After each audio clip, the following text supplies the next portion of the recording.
Okay, hold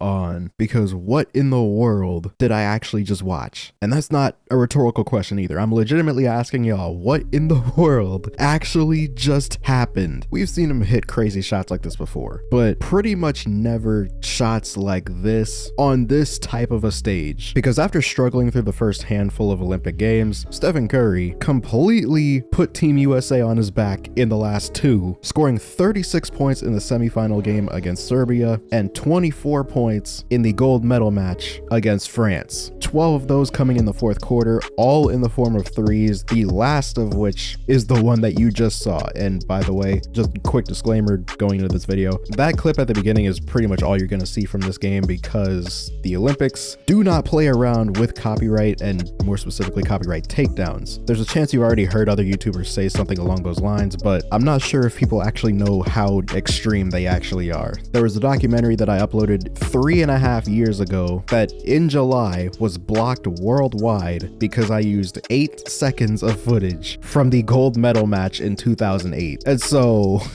that's the type of copyright restrictions that we're dealing with here. So I am not going to be showing any of that today. So just enjoyed Steph shooting. As I was saying, 36 points in the semifinal and 24 in the gold medal match for a total of 60 points in the last two games, while making some of the most ridiculous shots possibly in the history of the sport. And it's been really interesting to see how people have been kind of reacting to this, as they are now able to cheer for this guy rather than just absolutely hating him because he's hitting the shots on them. More specifically, the players from Team USA and just the bench reaction that we saw after that last three. So many people that usually cannot stand Golden State or Steph are now absolutely in awe of what they just witnessed. And I think that's like pretty much the coolest part about all of this. And literally right before I recorded this, we got some more statistics, and it turns out that this gold medal match was actually the most watched gold medal game since 1996 in Atlanta, with an average of 19.5 million viewers. So in other words, 20 million people saw this happen. And so I feel like that's another part of this. Us Warrior fans have kind of known about the outer limits of what this dude could actually do on a basketball court for quite some time now. Even then, some of these shots still don't make any sense to us, but now the entire world is getting to see what we see pretty much on a nightly basis during the season. Not only that, seeing Steph, LeBron, KD all on the same team finally getting to play together after all these years, and perhaps for the final time, as LeBron has pretty much confirmed already that this was his last Olympics. KD, it would be a little bit of a stretch to expect him to play in 2028, so you can expect this to be his last as well, and perhaps maybe Steph as well. And so definitely quite the send-off, seeing three of the most toxic fan bases in the history of sports all coming together for a common purpose of winning the gold medal and proving that yes, these are indeed the world champions. But also, before moving on, I wanted to congratulate both Serbia and France on their bronze and silver medals. That is about all the positivity that I have left in this video, which is unfortunate being that I am a Steph Curry fan, I am a Golden State Warrior fan. We talked about this game and the overall Olympics and the outlook of Stephen Curry's future on stream the other night, and so that's what we're talking about today. Be sure to follow the Twitch and also the playback, links on the screen and also in the pinned comment below. But that is about it from current Double D. I'm going to hand it off to my past self from our stream the other night, talking about the outlook of the Golden State Warriors after Stephen Curry has just done what he just did. It was definitely an interesting experience to see so many people that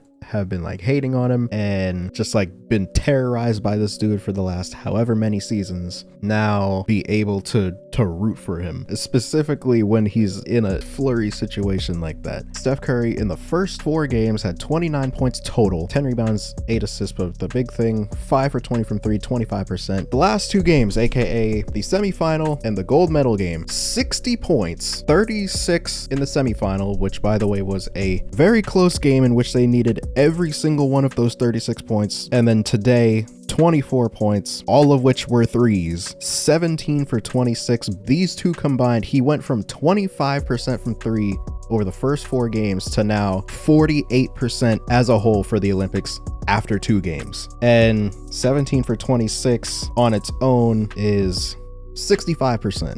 That's what we got to see. We got to see Steph Curry double teamed on the floor with basically what you can consider to be 3 other top 10 players in the league and a fringe top 10 player in Devin Booker. And he's still being double teamed, and more miraculously, he shoots this with an open KD and open LeBron, which I think that he's the only person that can actually shoot this and get away with it. You got KD looking up at the sky, LeBron doing night-night. That's my point guard. You notice Kerr changed the offense to get Steph in rhythm? Well, USA Basketball's Steve Kerr said Stephen Curry requested during a timeout to run the pick and roll with LeBron James that set up one of his dagger threes to beat France. I said, okay, let's do that. AKA, elite pick and roll player has to ask his coach to run pick and roll. I feel like these last 2 days and 2 games specifically have been pretty telling, like how badly they are actually up right now. It was becoming more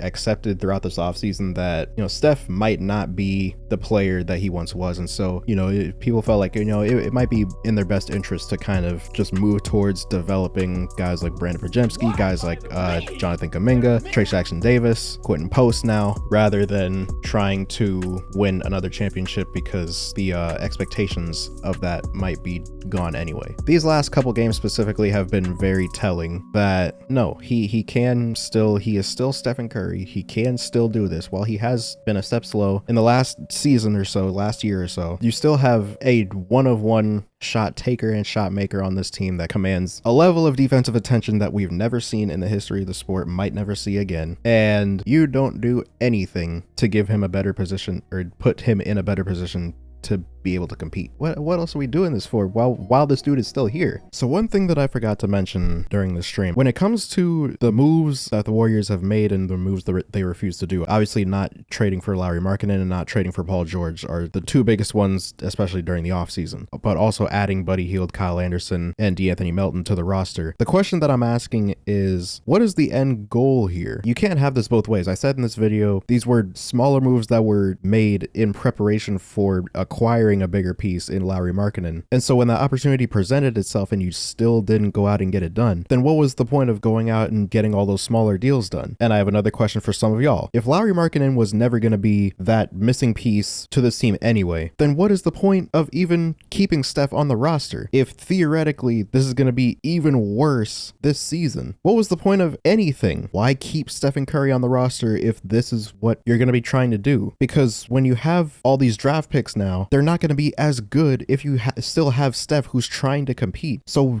why not just trade him anyway? Because at this point, his value is still really high. This is probably the highest his value is going to be for the rest of his career. So if you really are serious about rebuilding, I would assume that you would try to get the most amount of assets possible out of any potential package that you could get in return for Steph. And so that would help the rebuild even more if that's the route that you want to go. But it seems like they don't know what they actually want to do. So my point still stands. Nothing that is going on makes any sense. That's it for me. Back to the video. It's gonna break my heart when he leaves, but it's justified because of our front office. And also we've seen in real time pretty much the last couple days and really the last couple years, last year specifically with the FIBA Cup. I'm not like trying to put down Steve Kerr or anything like that, or like say that I know more that basketball than him, because I know there are people in our fan base that actually think that they know more basketball than Steve Kerr. But I feel like it's more so just adjustments and the obvious, what would be the word, saving face that he's been doing, especially now with the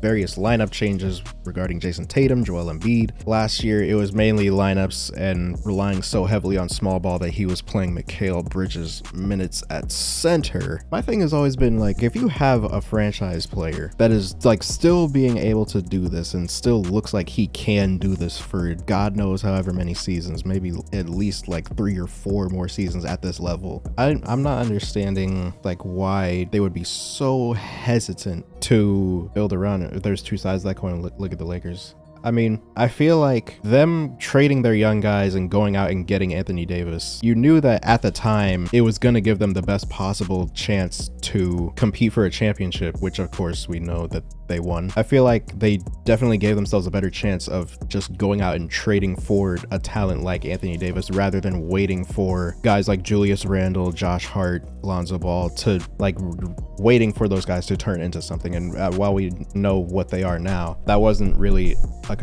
a confirmation back then. And also with all of them on the same team, they wouldn't have been the players that they are all now today because of, you know, sacrifice and things like that. But I feel like when a move like that presents itself, and a move that you were clearly game planning for in like signing supplemental pieces in Buddy Hield, Kyle Anderson, D'Anthony Melton in preparation for getting another big acquisition, that's something that like you need to go out and do, especially after you've already whiffed so many times in the last however many years, well, really the last few months, not trading for OG Anunoby, not trading for Pascal Siakam, not making any offers for Pascal Siakam, whiffing on Alex Caruso. At this point, after whiffing on all of those, Lowry was like without a doubt the best option, and you still didn't want to do it because you didn't want to give up Brandon Podziemski. My point is that the Lowry trade for us would have been infinitely better. Like, everybody on planet Earth pretty much acknowledges that Lowry is like the perfect fit for this team,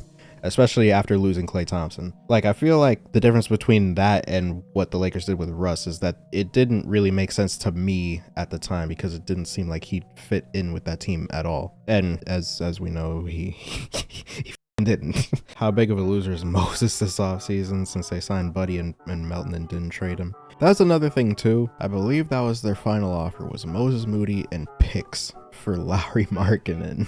When I see it like that, I'm like, okay, you didn't even try. Does make sense how much they threw at PG but didn't for Lowry. You can argue Lowry's more valuable. Hey man, according to my comments, Pods is better than Lowry, so what's the point of trading for him? That's another thing. I know that I've been critical of the front office a lot this year specifically, and I feel like it's been for good reason. Just from the like constant gaslighting of like, oh no, we're fine, even though we were, I believe, 2 games under 500 at the trade deadline, and our only move was trading Corey Joseph for cash because we were so dead set on just starting Draymond at center for the rest of time, just even down to the last week or so, even when we were the 10 seed, hearing Steve Kerr saying things after every game talking about, oh, I still think that this group can do something special. And then of course they showed us who we are in the first playing game versus the Sacramento Kings, when Steph isn't bailing you out,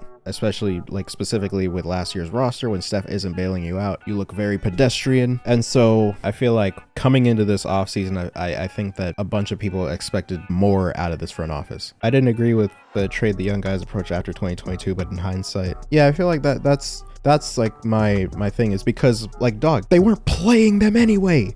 So it's like even after 2023, they weren't playing Moses Moody and Jonathan Kuminga. So like, what's the point? What are we doing here? But also in 2022, we ended up losing Gary Payton II because we couldn't offer him a bigger contract because we refused to trade James Wiseman. Or instead of being able to re-sign GP2 because the Blazers were able to offer him more money and more years, he goes and signs with Portland. We keep James Wiseman. He looks decent in preseason, and then as the season starts, he turns right back into the raw player that we all knew that he was. He literally just stops getting play time because he was, I think, the most negative player on the team in terms of plus minus. And then we trade James Wiseman to the Pistons for a bunch of second round picks, which we then used to trade back for GP2. That was another thing. I remember what the package was. We could have traded the number 2 pick and our first round pick in 21, which turned out to be a lottery pick, which we then used to select Jonathan Kuminga. We could have sent those 2 picks to Minnesota in return for the first pick, to which we probably could have gotten Anthony Edwards, but given this front office and how like set they were on drafting a big, they probably would have taken James Wiseman anyway. As I was saying before, the Warriors are definitely making some decisions right now.